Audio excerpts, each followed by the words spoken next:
Magandang araw mga minamahal na mag-aaral.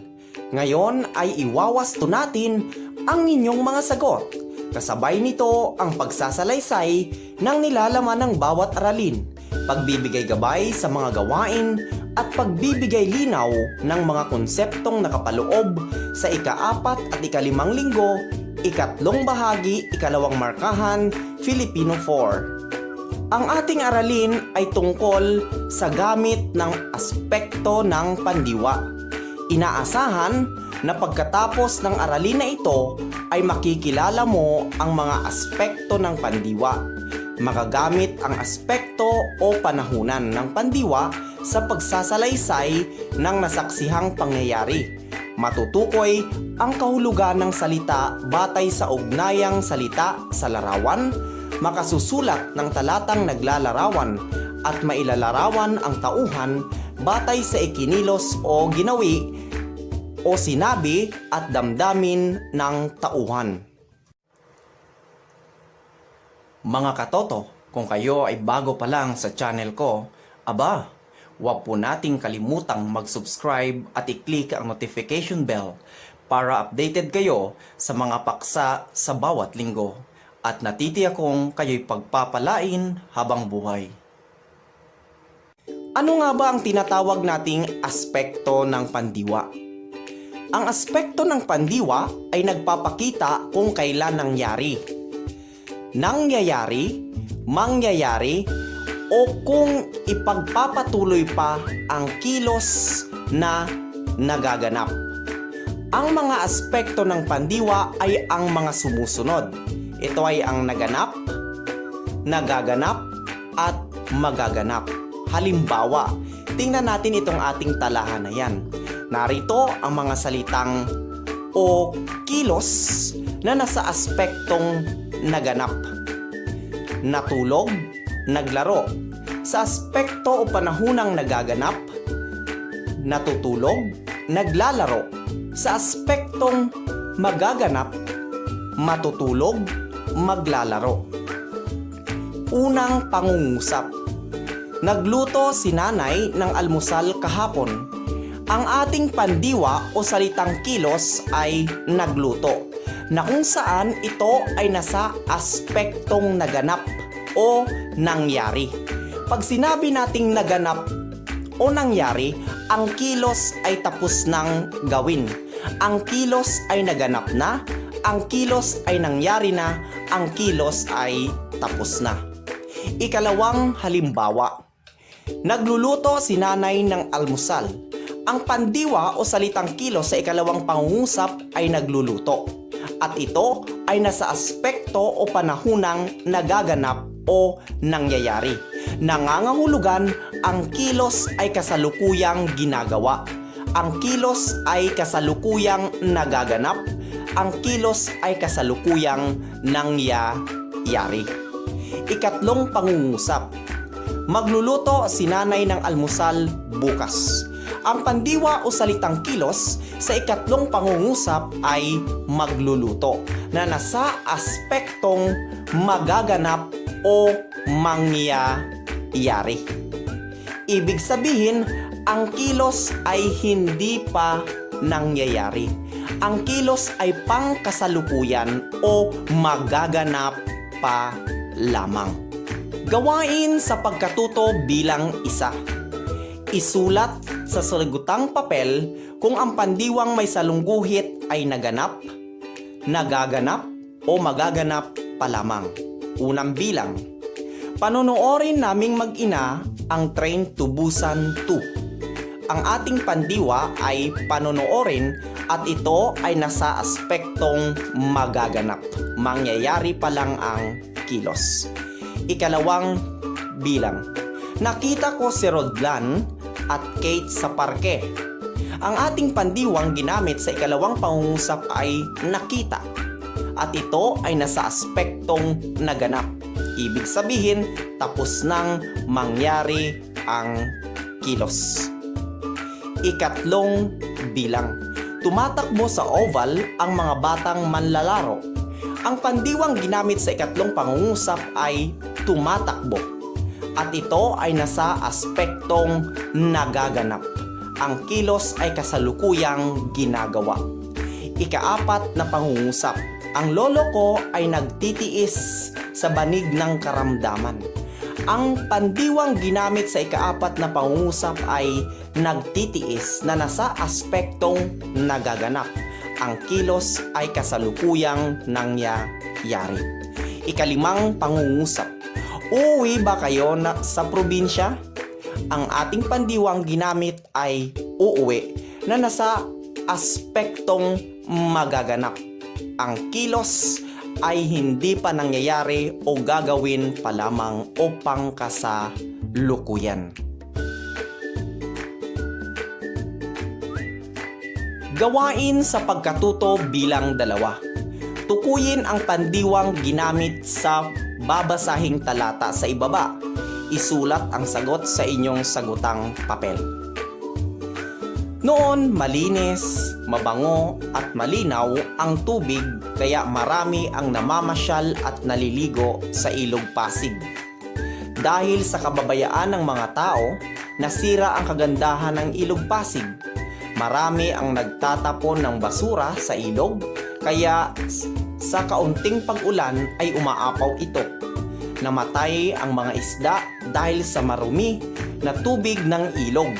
Nangangamba ang mga tao na tuluyan ng masira ang Ilog Pasig, kaya kailangang kumilos na sila bago pa mahuli ang lahat. Makikita natin sa ating screen na yung mga naka-highlight na salita ay yung mga salita na kung saan ito ay nagsasaad ng kilos o galaw batay sa nais nating tunguhin sa gawaing ito. Gawain sa pagkatuto bilang 3. Tukuyin kung aling mga larawan ang dapat magkasama upang mabuo ang mga puzzle.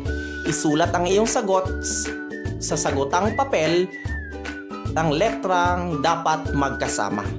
Tingnan natin, narito yung ating puzzle at narito ang kanilang pagkakasama-sama o pagkakabuo.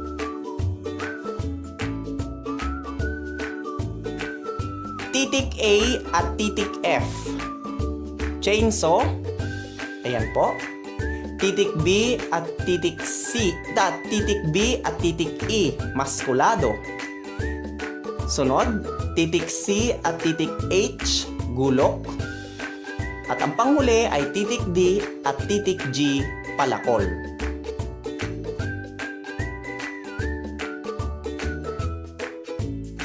Magkatugma ba ang lahat ng mga larawan o salitang pinagsama mo?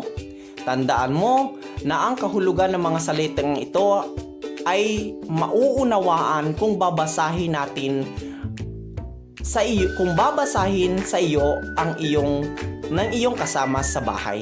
Babasahin natin ngayon ang isang teksto na kung saan ito ay may pamagat na kahalagahan ng kalikasan na isinulat ni Maria Lalaine E. Bernabe.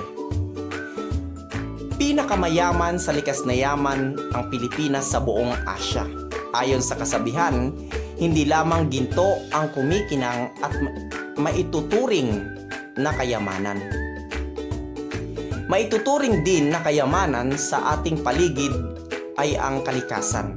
Ngunit napapahalagahan ba ng mga tao ng tama ang kalikasan?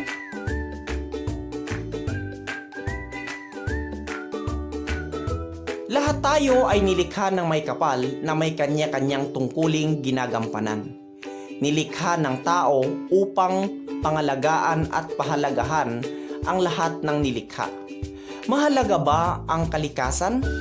Napakahalaga ng kalikasan sapagkat dito tayo kumukuha ng ating kinakain sa ating mesa tulad ng kanin na inaani sa mga palayan, isda na nahuhuli sa malinis na tubig, mga bungang kahoy, gulay at marami pang iba na makukuha sa mga puno at halaman. Sa kalikasan din tayo kumukuha ng mga kagamitan sa paggawa ng bahay.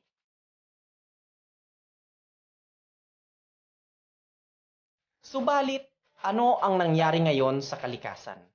Unti-unting nasisira ang mga ito. Nawawalan na ng ganda ng mga itinuturing na kayamanan. Ang kulay asol na karagatan ngayon ay naging itim na. Ano na nga ba ang mga mangyayari sa mga kabataan sa hinaharap?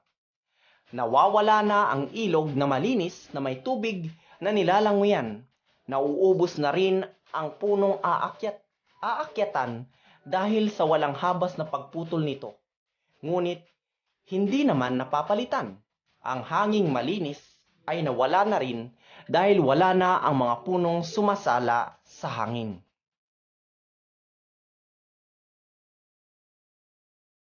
Kapag ang mga puno ay tuluyan ng nawala, ang ecosystem ay mawawala ng balanse at magdudulot ng matinding init sa mundo. Sa panahon naman ng tag-ulan, madaling bumaha dahil wala nang kumakapit sa lupang mga ugat ng puno. Maraming nasasalanta at magbunga ng pagkamatay ng mga taong nakatira malapit sa mga ilog o paanan ng bundok.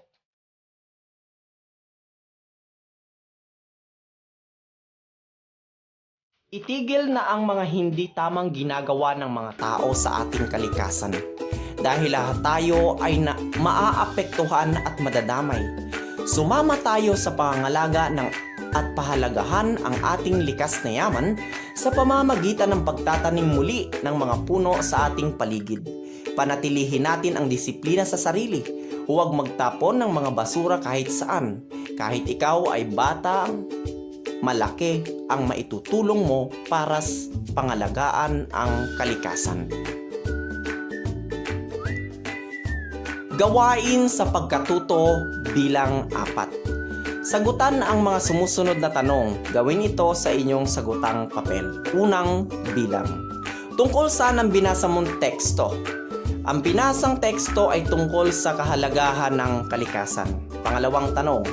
Paano inilarawan ang kayamanan ng bansa? Ito ay nilarawan katulad ng isang gintong kumikinang dahil sa kasaganaan ng likas na yamang taglay nito. Ikatlong tanong. Ano-ano ang mga pandiwang nabasa mo sa teksto? Narito ang ilang pandiwa na hinalaw natin o kinuha natin sa tekstong binasa. Nilikha, nahuhuli, bumaha, sumama, pagputol, nasisira, kumakapit, kumukuha, magdudulot, madadamay. Ika-4 na tanong. Ano ang nawawala sa ating kalikasan? Nawawala ang ganda ng mga itinuturing na kayamanan. Ika-5 tanong, bilang isang bata, paano ka makatutulong upang mapangalagaan ang kalikasan? Narito ang posibleng sagot. Pangalagaan at pahalagahan ang ating likas na yaman sa pamamagitan ng pagtatanim muli ng mga puno sa ating paligid. Panatilihin ang disiplina sa sarili. Huwag magtapon ng basura kahit saan. Gawain sa pagkatuto bilang 5. Sumulat ng isang talatang naglalarawan ng kagandahan ng ating kalikasan. Pumili ng isang panimulang pangungusap para sa isusulat na talata. Gawin ito sa iyong sagutang papel. Pipili lang tayo dito. Ano ba yung una nating pangungusap na gagamitin sa ating talata? Una, ako ay kakaibang bulaklak. Pangalawa, ako ay ligaw na damo. Pangatlo, maraming kakaibang bulaklak sa paligid. Ika-4, malamig ang tubig sa sapa. Ang napili ko dito na gamitin sa sarili kong talata na maaari ninyong maging batayan sa paglikha ng sarili nyong talata ay malamig ang tubig sa sapa na pinamagatan kong magtampisaw tayo. Malamig ang tubig sa sapa. Masayang masaya ang magkaibigang sina Ruel at Alex habang nagtatampisaw sa malamig na tubig ng sapa. Halos araw-araw dito naliligo ang magkaibigan. Tuwang-tuwa sila sapagkat napakalinaw ng tubig na umaagos sa sapa. Tamang-tama, lalo na kapag mainit ang panahon sa kanilang lugar. Tunay na malamig ang tubig dito dahil sa dami ng mga punong nakapalibot na sa nasabing sapa. Bukod sa magkaibigan, marami ring taga-nayon sa kanilang lugar ang bumibisita sa Sapa upang maligo at mag-igib ng tubig. Napakasayang pagmasdan ang bawat isang naliligo sa malamig na tubig ng Sapa. Gawain sa pagkatuto bilang 6. Isulat ang bawat pandiwa sa tamang hanay sa ibaba. Gawin ito sa inyong sagutang papel. Ngayon, ihahanay natin sa ating sariling talahanayan ang mga pandiwa na kung saan ito'y nasa aspektong naganap, aspektong nagaganap, at aspektong magaganap. Pipiliin lamang natin sa mga ibinigay na salita sa itaas. Para sa naganap, ginupit, tumulong, nagsuklay, humiga, nasira, nagluto. Para naman sa nagaganap, sumasayaw, tumatawid, umuupo, tumatalon, hinahanap, sinasabi, naglalaro, kumakain. At para sa aspektong magaganap, maghihintay, magwawalis, susunod, matutulog, tatakbo, iinom.